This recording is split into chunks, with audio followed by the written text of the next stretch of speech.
Sizlarga bitta savol. Hindistonda bilasizlarmi? Bemorlar, ya'niki jigar sirrozi, onkologiyalarga umuman qat'iyan mol go'shti va ot go'shtlar, umuman go'sht tavsiya qilinmaydi. Umuman kategoriyasi. Ya hozirga bitta bemor telefon qildim.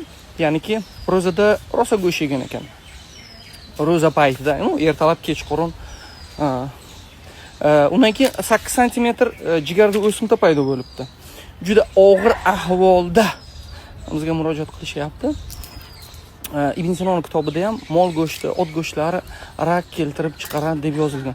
Endi me'yoridan ko'p iste'mol qilganlar.